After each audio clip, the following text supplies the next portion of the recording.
নমস্কার, দি গ্রেসফুল মাইন্ডসে আপনাদের সকলকে স্বাগত। আমাদের আজকের নিবেদন অমিয় আদক লিখিত কাটা ঘুড়ি। গল্প পাঠে আমি স্বপ্না চ্যাটার্জি ও আমার কন্যা সুলগ্না চ্যাটার্জি। শুরু করছি আমাদের আজকের পরিবেশন কাটা ঘুড়ি। 10 পার হয়নি রূপকের, ক্লাস 4-এ পড়ে। মা বাবার একমাত্র সন্তান, বেশ রাজকুমার গড়ন, আয়ত চোখ, টিকালো নাক, মাথা ভর্তি এক রাশ কোকড়া চুল, ঠোঁটে হালকা মিষ্টি হাসির রেখা লেপ্টে, ধবধবে ফর্সা রং, শরীর জুড়ে সারল্য আর লাবণ্য খেলা করে। পোশাক বেশ ধোপদুরস্ত, কথাবার্তাও বেশ মিষ্টি। ক্লাসে সকলেই তার বন্ধু। পড়াশোনাতেও রূপক ক্লাসের সেরা, সে ক্লাসে ফার্স্ট। এক কথায় সে ক্লাসের জুনিয়র হিরো। এ হেন চনমনে রূপক ক্লাসে চুপচাপ বসে, সারা মুখে বেদনার মলিন ছায়া, আয়ত চোখ দুটো ঈষৎ রক্তাভ। কল্যাণ তার প্রিয় বন্ধু। কল্যাণ জিজ্ঞেস করে, কিরে রূপক, তোর হলোটা কি? মন মরা কেন? কেউ কিছু বলেছে? না রে, স্কুলে কেউ কিচ্ছু বলেনি, মন খারাপ অন্য কারণে। কি কারণটা বল। বললে তোরও হয়তো আমার মতোই অবস্থা হবে, তাই বলছি না, একটু পরে তুইও জানতে পারবি। কি ব্যাপারটা বলবি তো? অমন হেয়ালি করছিস কেন? হেয়ালি নয়, সত্যি। সত্যি কি বল না। জানিস, হেমন্তবাবু আমাদের স্কুল ছেড়ে চলে গেছেন। সে কি রে, কি বললি? যা বললাম সেটাই সত্যি। স্যার আমাদের না জানিয়েই চলে গেলেন? আমিও জানতে পারতাম না। বিকেলে ঘুড়ি ওড়াতে গিয়ে ঘুড়ি কাটা পড়ল। লাটাই হাতে স্যারের বাসার পাশ দিয়ে যাচ্ছিলাম, দেখি স্যারের বাসার সামনে একটা রিক্সা। রিক্সাওয়ালাকে জিজ্ঞাসা করি, স্যার কি কোথাও যাবেন? রিক্সাওয়ালার জবাব, তোমাদের স্যার তো বাড়ির কাছে চাকরি পেয়েছেন, তাই এখান থেকে চলে যাচ্ছেন। শুনেই আমি কেঁদে ফেলি। স্যারের ঘরে দৌড়ে ঢুকে পড়ি। তারপর কি করলে? কাঁদতে কাঁদতেই স্যারকে বলি, স্যার সত্যিই আপনি আমাদের স্কুল ছেড়ে চলে যাচ্ছেন? স্যার জানালেন, রূপক কান্দো কেন, আমি সত্যই যাচ্ছি, কিন্তু তাতে কি হয়েছে, অন্য স্যার আসবেন, তোমাদের মই ভালোবাসতাম ঠিকই, কান্দনের কি হইল, চোখের জল মুইচ্ছা ফেলো, বোকা কোথাকার, দেখি হাসো। আমি বলি, স্যার হাসতে পারবো না, আপনি যাবেন না স্যার। স্যার আমার কথা শুনলেন না, সব কিছু গোছগাছ করে রিকশায় উঠলেন। স্যার যেন হঠাৎ কাটা ঘুড়ির মতোই আমাদের কাছ থেকে হারিয়ে গেলেন। স্যারের সাথে আর দেখা হবে কিনা জানি না। কল্যাণ রূপকের কথাবার্তার ফাঁকে খবরটা ঝোড়ো হাওয়ার মতোই ছড়ায়। ক্লাস 3-4-এর ছেলেমেয়েরা প্রায় সবাই হাজির অফিসের দরজায়। হেড স্যারের কাছে তাদের প্রশ্ন, স্যার হেমন্তবাবু অন্য স্কুলে চলে গেছেন? হেড স্যার জানান, তোমরা ঠিকই শুনেছ, তিনি বাড়ির কাছাকাছি হাই স্কুলে চাকরি পেয়েছেন, তাই চলে গেছেন। তারপরেও তাদের বোকা বোকা প্রশ্ন, তাহলে স্যার আর আসবেন না? কেন আর আসবেন? তাহলে আমাদের ক্লাসগুলো কোন স্যার নেবেন? সামনে সপ্তাহে নতুন স্যার আসবেন, মাঝের কদিন আমরা চালিয়ে নেব। যাও, তোমরা প্রার্থনা সভায় লাইনে দাঁড়াও, কেউ ঘন্টাটা বাজিয়ে দাও। ক্লাস 4-এর শ্যামল গিয়ে ঘন্টা বাজায়। প্রার্থনা সভা শুরু হয় এবং শেষ হয়। ক্লাস শুরু হয় সময় অনুসারে। 10 দশক পরে নতুন স্যার অসিতবাবু আসেন। হেমন্ত স্যার চলে যাওয়ার বেদনার রেশ ফিকে হয়।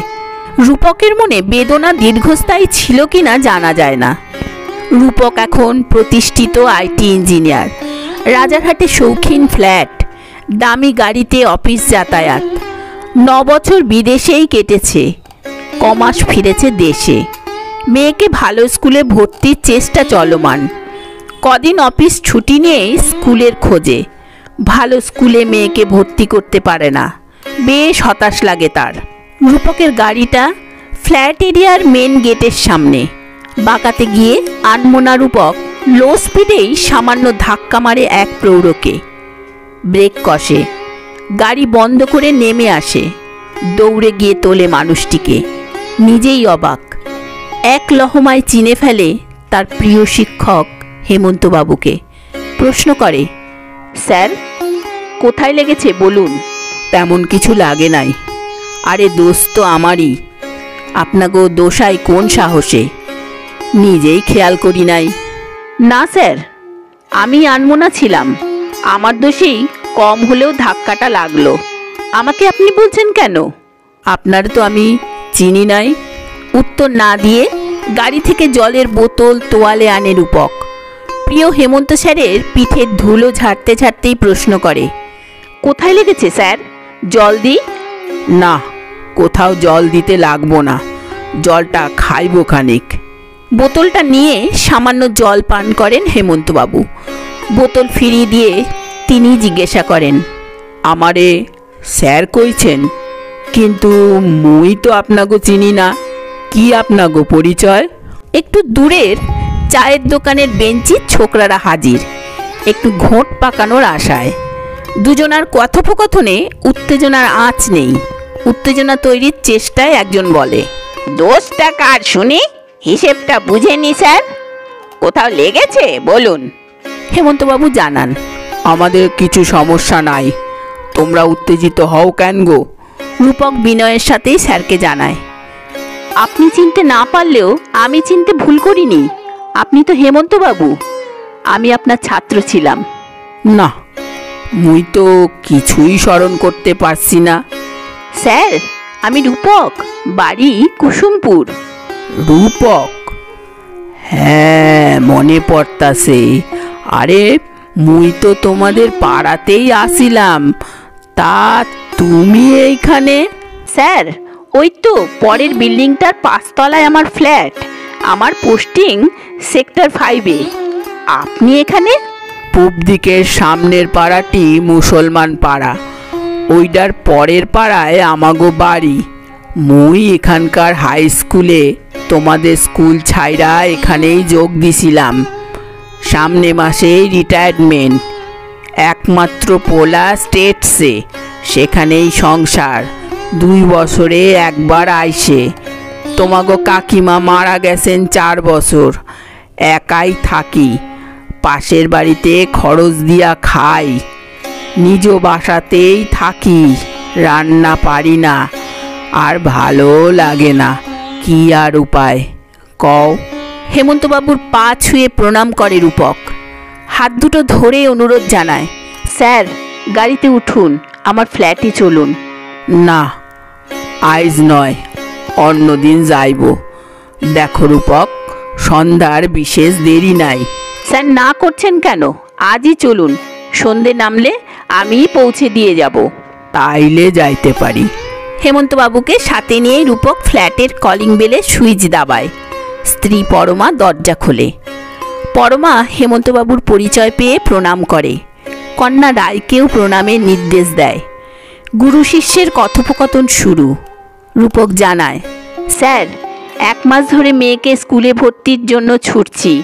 ভালো ইংলিশ মিডিয়াম স্কুলে ভর্তি করতে পারিনি। ভালো স্কুলে ক্লাস 1-এ ভর্তির সুযোগ সামনে সেশনেও পাবো। আপনি আমার মেয়েকে তৈরি করে দিন, যেমন আমাকে তৈরি করেছিলেন। এই বয়সে সেটি আর সম্ভব রূপক? বোধহয় মুই পারুম না। আপনি পারবেন, সেই বিশ্বাস আমার আছে। আপনি আমার ফ্ল্যাটে থেকেই বাকি কমাসের চাকরি শেষ করুন, আর আমার মেয়েকে শক্তপোক্ত ভিতটা বানিয়ে দিন, এটাই একমাত্র অনুরোধ। হেমন্তবাবু কিছুক্ষণ চুপ, ভাবনায় ডুবে যান। তার ফাঁকে চায়ে চুমুক চলে।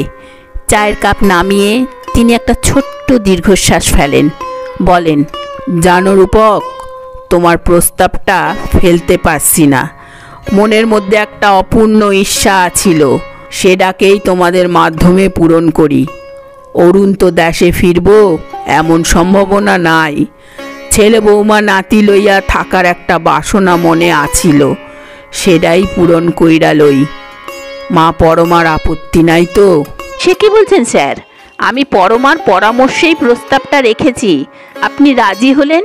আমি ছোটবেলার কাটা ঘুড়িটাই যেন ফিরে পেলাম। আমরা ফিরবো কিনা নিশ্চিত ছিল না, তাই দিদি মাকে বেঙ্গালুরু নিয়ে গেছেন। বাবাকে তো আর কোনোদিন পাবো না, আপনিই বাবার জায়গাটা পূরণ করুন। তিনজনেরই চোখ ভিজে, একটা নীরবতা ফ্ল্যাট জুড়ে। কিছু না বুঝেই রাই ঠায় দাঁড়িয়ে সেই রূপকের হাত ধরে প্রশ্ন করে, পাপা কার্য কেন?